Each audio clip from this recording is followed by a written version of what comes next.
Hello, প্রায় ৩ বছর পর আবারও চলে গেলাম হাজির বিরিয়ানি খেতে। রাস্তায় জামাইকে দেখলাম এবং ওকেও ডাক দিয়ে নিয়ে গেলাম। আমি, আমার আব্বু, আমার ছোট বোন আর আমার হাজবেন্ড, এই কয়েকজনই সেদিন হাজির বিরিয়ানি খেতে গিয়েছিলাম। খেতে চেয়েছিলাম অন্য একটা ভাইরাল বিরিয়ানি, কিন্তু হানিফ বিরিয়ানির কাছে গিয়ে মনে হলো যে হাজির বিরিয়ানি খাই। রিসেন্টলি ভাইরাল হয়েছিল এমন একটা বিরিয়ানি খেতে চেয়েছিলাম। আপাতত আমার নামটা মনে পড়ছে না, তাই বলতেও পারছি না। তো আমরা এখানেই ঢুকে গিয়েছিলাম।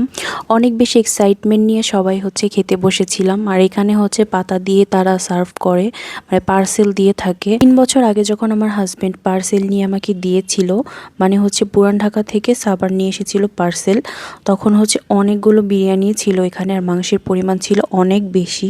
তারপর যখন আমি বাসায় গিয়েছিলাম, বাসায় গিয়ে ওইখানে গিয়ে খেতে বসেছি, মানে হাজির বিরিয়ানির ব্রাঞ্চে গিয়ে খেতে বসেছি, তখনও প্লেটে প্রচুর পরিমাণের বিরিয়ানি ছিল, কিন্তু এখন কোয়ান্টিটিটা অনেক কমিয়ে দিয়েছে। ৩ থেকে ৪ পিস মাংস দেয় মাত্র, আর আগে মাংসের পরিমাণও ছিল অনেক। আর আমরা ৪ জনই খেতে এত পরিমাণে বোরিং ফিল করছিলাম, বিরিয়ানিটা একদমই মজা ছিল না। আগে যখন আমরা খেতাম অনেক বেশি মজা লাগতো, ভালো লাগতো। বিরিয়ানি নিয়ে অনেকে অনেক কথাই বলে, হানিফ বিরিয়ানি নিয়েও বলে যে হানিফ বিরিয়ানি বেস্ট। হানিফ বিরিয়ানি আমি কখনো ট্রাই করিনি, কিন্তু হানিফ আর হাজির মালিক একজনই, আমি যতটুকু জানি। তাদের বিরিয়ানির টেস্টও একদমই সেম। আগে যখন বিরিয়ানির টেস্ট অনেক বেশি ভালো ছিল, আমি প্রায় গিয়েই খেতাম। মাঝখানে আমার ৩ বছর যাওয়া হয়নি, খাওয়াও হয়নি, কিছুই হয়নি। যেহেতু বিরিয়ানিটা স্বাধীনের আগে থেকে তারা স্টার্ট করেছে বিরিয়ানির ব্যবসাটা, এখন পর্যন্ত টিকে আছে। তাদের উচিত তাদের বিরিয়ানির কোয়ালিটিটা অনেক বেশি ভালো করার আগের মতো। আর ২৫০ টাকা দিয়ে অল্প একটু বিরিয়ানি দেয়, এটা আমার কাছে অর্থিত মনে হয় না।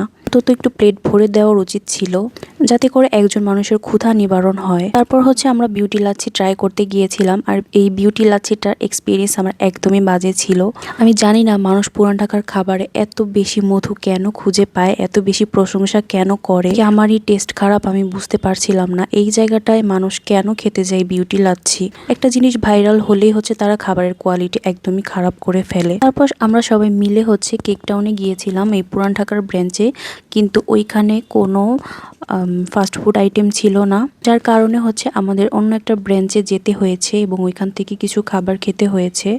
আর এই খাবারগুলো আমার কাছে অনেক বেশি ভালো লাগে। কেক টাউনের এই কেকগুলো, এটা তিরামিসু ছিল, এই তিরামিসুটাও অনেক বেশি মজার। আমি বাসায় গেলে এখান থেকে সবসময় যাই আর কি। এখানকার খাবারগুলো আমার অনেক বেশি ভালো লাগে। তারপর ওরিও চিজ কেক নিয়েছিলাম। এই কেকটা আমাদের সবার পছন্দের, লিটারেলি এই কেকটা তাদের দোকানে একদমই থাকে না, মানুষ একদম খেয়ে শেষ করে ফেলে। মুগদা মানিকনগর কোনো ব্রাঞ্চেই এই কেকটা থাকে না। দেন এই জিনিসটার নাম কি যেন ছিল, আমি ভুলে গিয়েছি। এটা খেতেও অনেক বেশি মজা ছিল, চারপাশ দিয়ে কোটিং করা থাকে চকলেটের একটা। পুরান ঢাকার খাবারগুলো বেছে বেছে খেতে হয়, আমার মনে হয় সব খাবারই যে ভালো হবে এমন তো না। তো যাই হোক, আজকে এইটুকুই। আপনারা সবাই ভালো থাকবেন।